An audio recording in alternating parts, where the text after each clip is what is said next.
दर्शकों जय भीम, नमो बुद्धाय। Equality news के प्राइम टाइम बुलेटिन में आप सभी का स्वागत है। अब खबरें विस्तार से। त्रिपुरा में हो रहे मुस्लिम समाज पर अन्याय के विरोध में शुक्रवार को उत्तर नागपुर मुस्लिम फोरम द्वारा फारूक नगर मैदान पर कार्यक्रम का आयोजन किया गया। इस दौरान त्रिपुरा में की जा रही हिंसा की निंदा करते हुए आरोपियों पर कड़ी कार्रवाई करने की मांग की गई।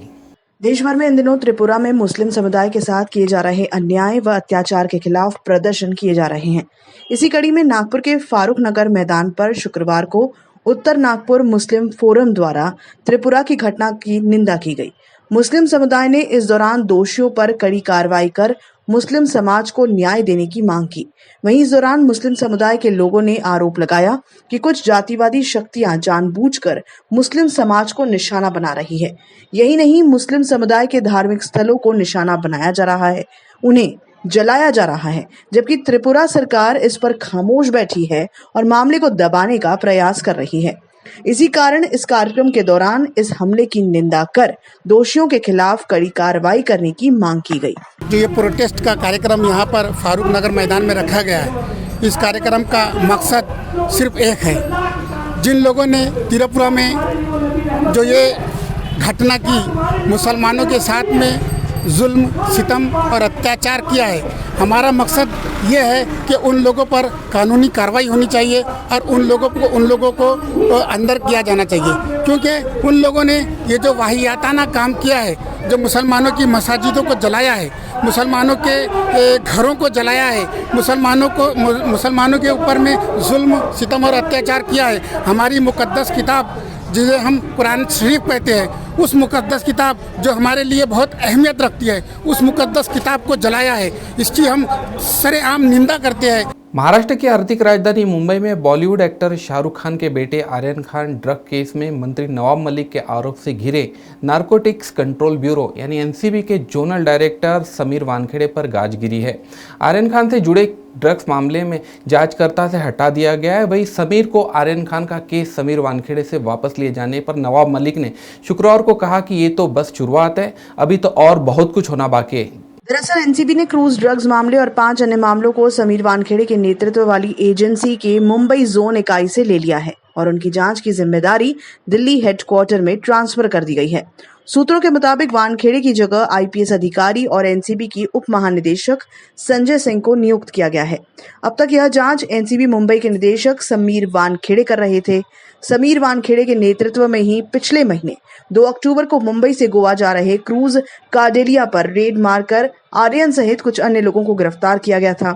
लेकिन आर्यन की गिरफ्तारी के बाद से महाराष्ट्र सरकार के मंत्री नवाब मलिक समीर वानखेड़े पर लगातार आरोप लगाते रहे हैं, जबकि इस मामले से खुद समीर वानखेड़े ने हटने की मांग की थी, जिसके आधार पर उन्हें हटा दिया गया है।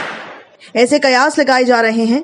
यही नहीं, जिस अधिकारी को यह मामला सौंपा गया है, उनके द्वारा इस मामले में बयान फिर से लिए जा सकते हैं, ऐसी जानकारी सूत्रों द्वारा दी गई है। दलितों पर बढ़ते अत्याचारों को लेकर कई सामाजिक संगठन सरकार को घेर रहे हैं। उत्तर प्रदेश के लखीमपुर खीरी मामले को लेकर जहां एक तरफ कांग्रेस केंद्र और यूपी सरकार के खिलाफ धरने प्रदर्शन कर रही है, वहीं उत्तर प्रदेश में दलित अत्याचार एक और मामला सामने आया है। यह मामला भीटी अंबेडकर नगर स्थानीय थाना क्षेत्र के ग्राम सभा मदार भारी गांव का है, जहां 4 परिवारों को दबंगों ने जमकर मारा पीटा और उनके मकानों को ध्वस्त कर दिया। बताया जा रहा है कि यह घटना 1 नवंबर को हुई, जिसमें पूरे परिवार को जमकर मारा पीटा गया था, जिसकी शिकायत परिवार वालों ने भीटी थाना प्रभारी को दी गई थी। लेकिन कोई कार्रवाई न होने के कारण दबंगों का मनोबल बढ़ता गया और रात करीब 9 बजे 1 दर्जन लोगों ने पहुंचकर इन दलितों के घरों पर धावा बोलकर 1 दर्जन लोगों को मरणासन कर दिया, जिसकी शिकायत पुलिस अधीक्षक आलोक प्रियदर्शी, सीओ रुक्मणी वर्मा, भीटी थाना प्रभारी संजय पांडे से की गई। लेकिन घटना स्थल पर करीब 1 घंटे बाद डायल 112 पर करने के बाद पहुंचकर करीब आधा दर्जन लोगों को थाने ले गई, जिसके बाद गंभीर अवस्था घायलों को उन्हीं के हालात पर छोड़ दिया गया, जहां उन्हें अस्पताल ले जाने वाला कोई नहीं था। खबर लिखने तक यह मजबूर पीड़ित दलित परिवारों के लोग जीवन और मौत से जूझ रहे थे। दिल्ली के जंतर मंतर पर पिछले 10 महीनों से एसएससी जीडी 2018 के मेडिकल फिट युवा छात्रों का आंदोलन चल रहा है। 23,000 सीट खाली है, लेकिन सरकार इन छात्रों को नौकरी में समाविष्ट नहीं कर रही है, जिसके कारण छात्रों का भविष्य अंधकार में नजर आ रहा है। जबकि इतने दिनों से छात्रों ने जो बैठे हुए उनकी सुध तक लेने वाला कोई नहीं है, जिसके कारण छात्रों में घोर निराशा दिखाई दे रही है। हमारी जो मांग है वो पूरी तरीके से जायज़ है। सीट इतने वैकेंट है, उसी लिए हम लोग ये मांग कर रहे हैं। ठीक है, हम जितने भी उम्मीदवार यहाँ पर जो दर दर की ठोकरें खा रहे हैं, जो सरकार एक बार भी पूछने तक नहीं आती है कि हम जिंदा है या मरे हैं, उनकी आंखों के सामने हम तिल तिल की ठोकरें खाते हैं। तो उन्हें तो समझना चाहिए ना मैम कि मैम हम हमारी मांग क्या है, हम चाह क्या रहे हैं और हम करना क्यों चाहते हैं। अगर वो एक बार हमसे एक बार बात कर ले, आके एक बार देख के हमारी परेशानी को समझे, तभी तो मैम हम कुछ कहेंगे। वो हाँ या ना कुछ नहीं कहते हैं। हम बस इतना चाहते हैं कि वो हमसे आके बात करें, हमारी प्रॉब्लम को समझे। जबकि इतने सीट खाली है। 2019 में सर नित्यानंद राय ने ये स्पीच दिया था पार्लियामेंट में कि 1,10,000 से ज़्यादा CAPF में खाली है। अभी तो सर ये 2021 चल रहा है, तो सीट तो और खाली होनी चाहिए। और जब हम लोग इतने सारे योग्य उम्मीदवार है, तो हमें फिर चयन क्यों नहीं दिया जा रहा है। ये SSC कांस्टेबल GD 2018 का है, जिसमें कंबाइंड रहता है BSF, CRP, ITBP, SSB, NIA, Assam rifle. उसमें पहले रिटर्न हुआ था, फिर फिजिकल हुआ था और फिर मेडिकल हुआ था। सब चरण पास किए हैं। और केंद्र सरकार जो कि गृह मंत्रालय के अंडर में आता है, ये डिपार्टमेंट SSC को कंडक्ट करवाता है।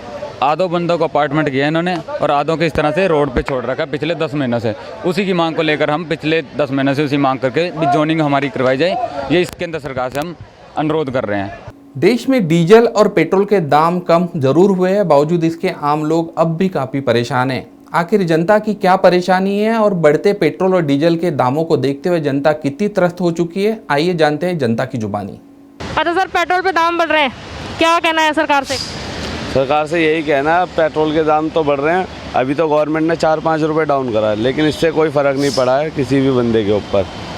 जो पहले सोचता था कि 1 लीटर तेल में 50-60 किलोमीटर गाड़ी चलती है, अब तो उसके लिए और दिक्कत होगी। फील्ड वाला बंदा तो बिल्कुल ही परेशान है। और पेट्रोल के दाम के बढ़ने के कारण आज महंगाई इतनी हो रखी है, बहुत बुरा हाल है। सब्जियाँ भी इतनी महंगी हो रही हैं जिसका कोई हद ही नहीं। गरीब आदमी तो मारा ही गया बिल्कुल। बहुत रेट तो घटने ही चाहिए। जब तक डीजल पेट्रोल के रेट कम नहीं होंगे तो महंगाई घटेगी ही नहीं बिल्कुल भी, क्योंकि माल ढुलाई तो उन्हीं से होती है। जब तक डीजल पेट्रोल के रेट कम नहीं होंगे तो कैसे महंगाई घटेगी? उन्हीं की वजह से सारी चीज़ों पर महंगाई है। बहुत भारी असर पड़ रहा है। बंदे आजकल ये पैसे कमाई हो नहीं रहा है। पेट्रोल भरवाएंगे, खाएंगे अपना, यही दिक्कत हो रहा है। क्या अन्य वस्तुओं पर भी असर पड़ रहा है? पेट्रोल डीजल के दाम बढ़ने से अन्य वस्तुओं पर भी असर पड़ रहा है? बिल्कुल पड़ रहा है। सभी चीज़ में परेशानी आ रही है। तेल तो भराना ही पड़ेगा, गाड़ी लिए हैं तो बिना तेल में तो चलेगा ही नहीं। पेट्रोल डीजल का जो दाम बढ़ने से आयन वस्तुओं में कितनी महंगाई? बहुत महंगा बढ़ा है सर, बहुत ज़्यादा महंगा बढ़ा है। कि दिन के दिन कभी तो घटता है, कभी बढ़ता है। लेकिन आम मजदूर के लिए गाड़ी घोड़ा चलाना मुश्किल हो गया है।